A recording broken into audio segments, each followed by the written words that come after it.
Hello दोस्तों इस video में आज हम जानेंगे कि कैसे आप अपनी पेमेंट की एंट्री और रिसिप्ट की एंट्री इंपोर्ट कर सकते हैं मार्ग ईआरपी सॉफ्टवेयर में ईआरपी ब्रीजर के थ्रू।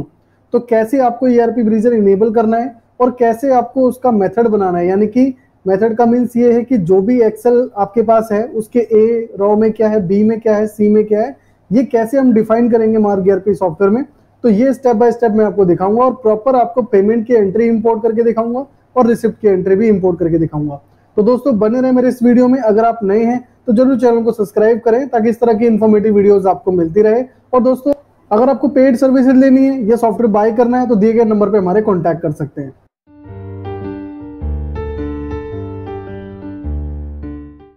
तो चलिए दोस्तों स्टार्ट करते हैं। दोस्तों जैसे कि आप यहाँ देख पा रहे हैं कि सॉफ्टवेयर भी यहाँ पे मैंने ओपन किया हुआ है और ये हमारे पास एक्सेल है। अब इसी तरीके से आपके पास भी एक्सेल्स होती है, या आप मैनुअली एंट्री करते हो या आपने कहीं और एंट्री करा रखी है।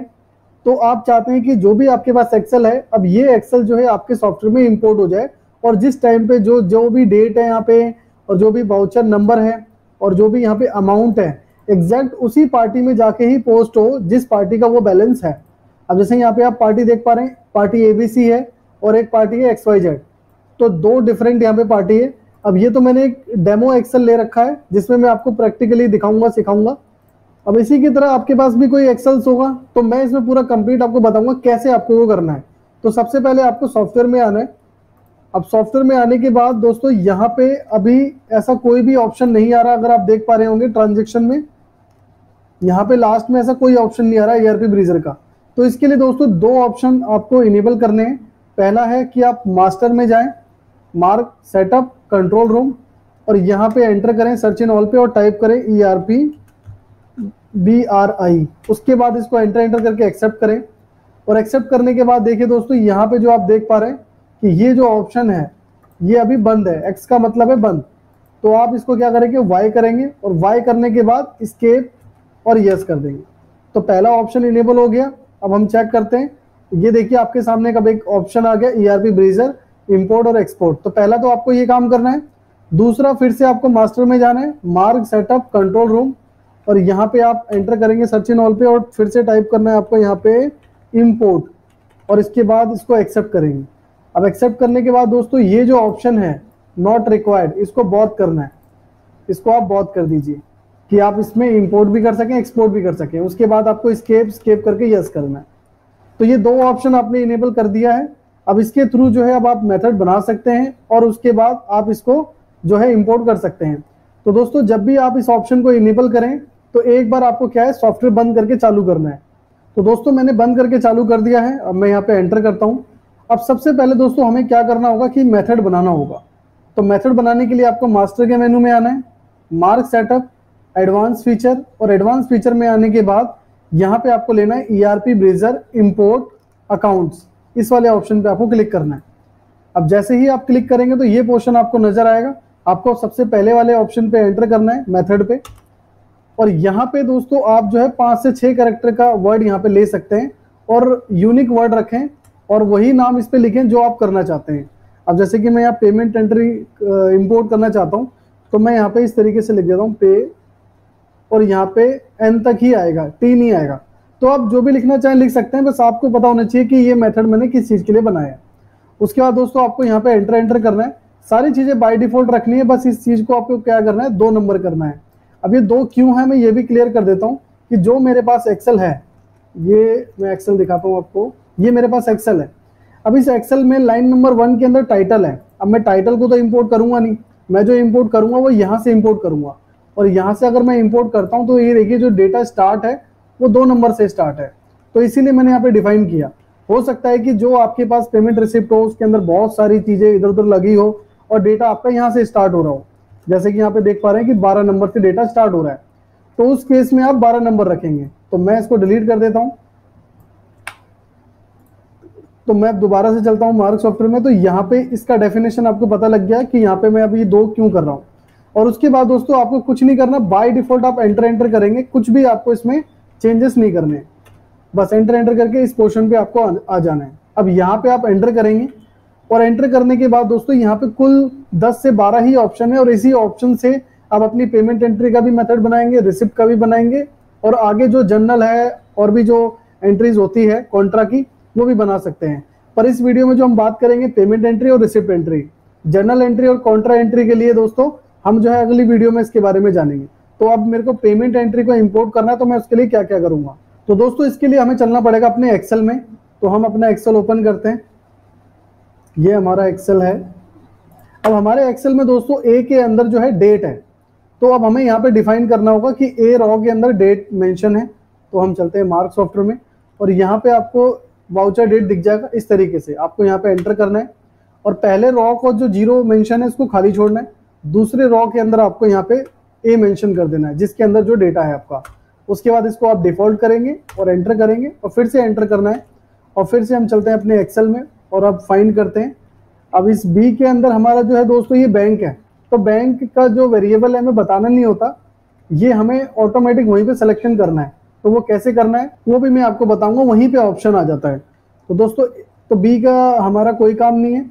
उसके बाद दोस्तों यहाँ पे है वाउचर नंबर सी। अब ये जो वाउचर टाइप है ये पेमेंट है, रिसिप्ट है। दोस्तों यहाँ पे आपको क्या करना है, एक एक्सेल आपके पास नहीं होना चाहिए पेमेंट रिसिप्ट का, आपके पास सेपरेट एक्सेल होना चाहिए जिसमें पेमेंट एंट्री है एक में और एक में रिसिप्ट एंट्री है। तो सेपरेट एक्सेल होना चाहिए, तो ये भी हमारी कोई यूज का नहीं है। उसके बाद है वाउचर नंबर, तो ये हमारे यूज का है। अब हम जाते हैं सॉफ्टवेयर में और यहाँ पे टाइप करते हैं वाउचर नंबर। तो ये रहा हमारा वाउचर नंबर, और ये हमारा डी में है, और इसको हम कर देते हैं डिफॉल्ट। उसके बाद फिर से चलते हैं एक्सेल में। यहाँ पे जो जीएसटी यूआईएन है तो ये भी हमारे कोई यूज का नहीं है। नरेशन हमारे यूज का है, जिसको हम रिमार्क भी बोलते हैं, कि जब भी आप पेमेंट एंट्री करते हैं या रिसिप्ट एंट्री करते हैं तो वहां पे आप अपना रिमार्क डाल देते हैं। तो ये वही रिमार्क है। अब हमें कैसे लेना है सॉफ्टवेयर में, तो वो चलते हैं, ये हमारा एफ में है। अब चलते हैं सॉफ्टवेयर में, और यहाँ पे हम डिफाइन करते हैं रिमार्क, वाउचर रिमार्क लाइन 1, और ये हमने सेलेक्ट किया और ये हमारा एफ में था, और इसको हमने डिफॉल्ट कर दिया। तो अगर ऐसे ही अगर कोई दूसरा नरेशन भी है तो रिमार्क 2 को आप यूज कर सकते हो। अब यहाँ पे देखिए दोस्तों ये है उसके बाद पेमेंट जी के अंदर। तो अब हम चलते हैं सॉफ्टवेयर में, और यहाँ पे आपको एंटर करना है, और यहाँ पे दोस्तों आपको लेना है वाउचर अमाउंट, पार्टी अमाउंट आपको सिलेक्ट करना है। यहाँ पे जो ये ऑप्शन आप देख पा रहे हैं पार्टी अमाउंट, अब इस पे हम एंटर करेंगे, और ये हमारा जी में है। और जी के बाद दोस्तों ये इंपॉर्टेंट है, ये हम जो बना रहे हैं पेमेंट की एंट्री बना रहे हैं। तो पेमेंट की एंट्री के लिए जब आप यहाँ पे पार्टी अमाउंट वहां से जैसी वेरिएबल लेंगे, जिसका जो वेरिएबल शॉर्ट कोड है VOU अंडरस्कोर अमाउंट, तो ये जी में है। तो यहाँ पे दोस्तों हमें सिलेक्ट करना है DR, ये जरूर ना भूलें आप, DR आपको यहाँ पे करना है। उसके बाद आपको एंटर करना है, फिर एंटर करना है, और यहाँ पे अब आपको लेना है वाउचर ऑल, यानी कि यहाँ पे ये जो आप हेडिंग पढ़ रहे हैं sales tax round off ETC amount, ये वाला ऑप्शन ये आपको सिलेक्ट करना है दूसरे वाले पोर्शन पे। तो हम इस पे जाते हैं और इस पे एंटर करते हैं। और दोस्तों यहाँ पे कोई भी जो है डुप्लीकेट जो है वो नहीं है, रॉ नहीं है। जैसे एक तरफ क्रेडिट होता है और एक तरफ डेबिट होता है, अगर आपके केस में भी ऐसा है कि कोई भी यहाँ पे डेबिट क्रेडिट का कॉलम नहीं है, एक ही कॉलम के अंदर जो है अमाउंट मेंशन है, तो आप क्या करेंगे, इसी को सेम पहले जो जी बताया हमने पार्टी अमाउंट को, और फिर इसी को सेम हम जो है अब हम ये भी करेंगे जो अभी दूसरा हम करने वाले हैं वाउचर ऑल को। अब इसको भी हम सेम एज इट इज जो है जी कर देंगे, और इसको करेंगे दोस्तों CR। और अब जैसे ही हमने CR करके एंटर किया, तो अब हमें यहाँ पे बताना है कि मोड ऑफ पेमेंट क्या है। तो मैंने जैसे मोड ऑफ पेमेंट बताया HDFC, तो यहाँ पे सिलेक्शन हमें करना होता है। और लास्ट में दोस्तों हमें बताना है पार्टी नेम, जो हमारे एक्सेल में मेंशन है। तो ये हमारा एक्सेल है और यहाँ पे पार्टी नेम है, यानी कि पार्टी नेम हमारा जो है H में। तो हम चलते हैं और यहाँ पे टाइप करते हैं party name, already party name पे ही कर्सर है, तो मैंने एंटर किया, और ये हमारा H में, और इसको हम कर देंगे डिफॉल्ट। तो ये मेथड हमारा रेडी है। अब हम इसको स्केप करके बैक आ जाएंगे, क्योंकि इसमें सेव करने का कोई ऑप्शन नहीं है, डायरेक्टली स्केप करके ही ये सेव हो जाता है। अब इंपोर्ट कैसे करना है दोस्तों, आपको इसके लिए आना है ट्रांजेक्शन में, ERP ब्रेजर, इंपोर्ट अकाउंट्स पे आपको क्लिक करना है, और अकाउंट्स पे क्लिक करने के बाद सबसे पहले सिलेक्शन करना है आपको एक्सेल का। तो एक्सेल पे क्लिक करें और सिलेक्ट करें, और ये जरूर ध्यान रखें दोस्तों कि जो आपका एक्सेल है वो क्लोज होना चाहिए। तो मैं अपने एक्सेल पे जाता हूँ और इसे सेव करके मैं क्लोज कर देता हूँ। इसको मैंने सेव कर दिया और क्लोज कर दिया। दोस्तों ये क्यों जरूरी है, जब डेटा आपका ज्यादा होता है तो सारा डेटा जो है एक्सेल से इंपोर्ट होता है, तो उसे रीड करता है, तो कभी कभी जो है वो हैंग हो जाता है। तो आप अगर पहले से ही बंद कर देंगे तो ज्यादा बेटर है। तो ये देखिए यहाँ पे मेरा मेथड पेमेंट के नाम से ही है। अब यहाँ पे आपको सिलेक्शन करना है जिसके लिए आपने बनाया, ये पेमेंट के लिए बनाया तो पेमेंट आपने सिलेक्शन कर लिया। उसके बाद जो है यहाँ पे फाइल हमारी वही है सेम, ठीक है। उसके बाद आप एंटर करें और एंटर करने के बाद ये अनमैच रहेगा, डुप्लीकेसी को अभी आप नो रखें और यहाँ पे इसको एक्सेप्ट करें।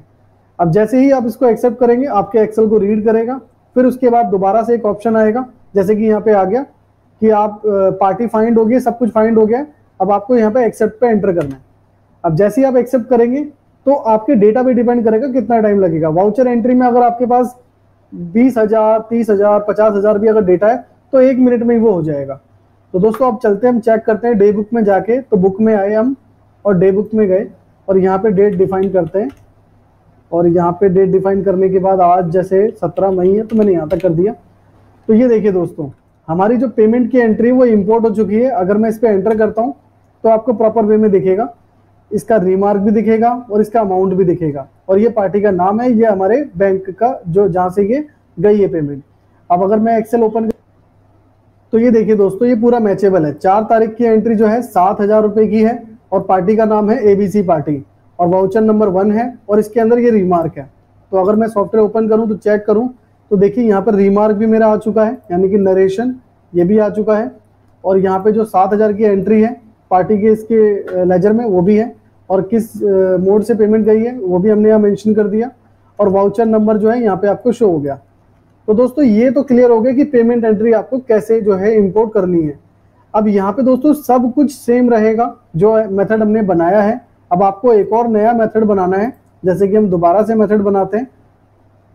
यहाँ पे जाएंगे आप और ERP ब्रीजर इंपोर्ट अकाउंट्स पे क्लिक करेंगे और मेथड पे एंटर करके अब आप मेथड का नाम इस तरीके से लिखें जिससे आपको क्लियर हो। तो मैंने यहाँ पे RCPT लिख दिया। उसके बाद इसको यस करें और यस करने के बाद लाइन नंबर 2 करें। अब इसके बारे में भी क्लियर है कि लाइन नंबर 2 क्या है। और उसके बाद दोस्तों आपको सेम मेथड जो मैंने अभी शुरू में बताया, सेम मेथड यहाँ पे आपको लेना है। बस जो लास्ट का ऑप्शन है कि पहले पे वो DR था दूसरे पे CR है, तो उसको दोस्तों अपोजिट कर देना है। पहले पे वो CR कर देना, दूसरे पे DR कर देना है। तो ये बस आपको उसमें काम करना है और उसके बाद जो आपका रिसिप्ट है, रिसिप्ट भी आप कर सकते हैं।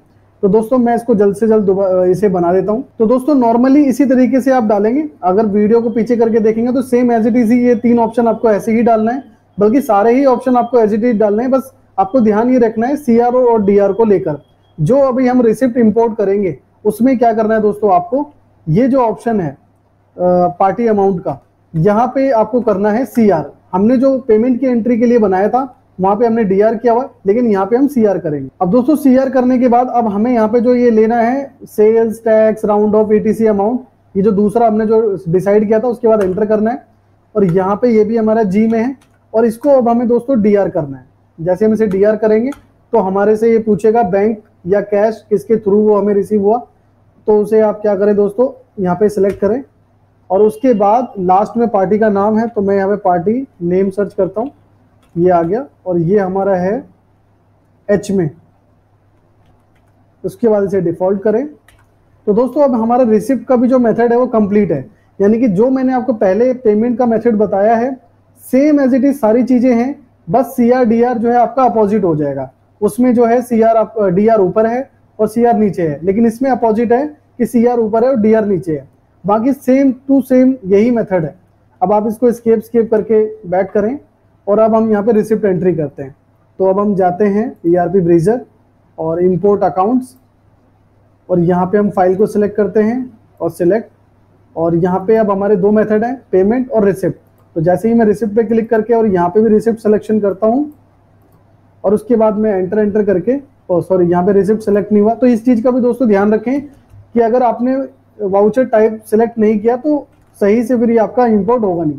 उसके बाद दोस्तों आपको एंटर करके इसे एक्सेप्ट करना है। अब ये एनालाइज करेगा आपकी पार्टी की लिस्ट को, आपके अमाउंट को, सब कुछ मैच होने के बाद आपसे एक्सेप्ट के लिए पूछेगा, आपको एक्सेप्ट करना है। अब ये भी जो है हमारा दोस्तों इंपोर्ट हो चुका है। तो अब हम जाते हैं बुक्स में और बुक्स में जाने के बाद ये जो हमारी रिसिप्ट बुक है हम डायरेक्टली इसी में चेक कर लेते हैं।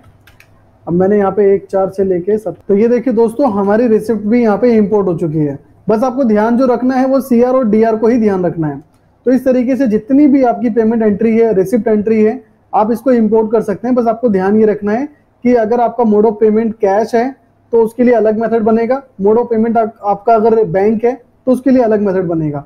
यानी कि जितनी भी आपने पेमेंट एंट्री करी, रिसिप्ट एंट्री करी है, तो आपको पहले फिल्टर करना पड़ेगा। जितने भी कैश की पेमेंट है और आपके बैंक की पेमेंट है, और बैंक में भी अगर मल्टीपल बैंक है तो सारे एक्सेल्स को आपको अलग अलग करना होगा। क्योंकि जो हम मेथड बना रहे हैं वहां पे आपने ध्यान दिया होगा कि वहां से हमें वो सिलेक्शन के लिए पूछता है कि हम ये जो रिसिप्ट चढ़ाने जा रहे हैं इसका मोड ऑफ जो है पेमेंट क्या है, कैश है या बैंक है, जो हम सिलेक्शन कर रहे थे। तो दोस्तों इसका भी आपको ध्यान रखना है।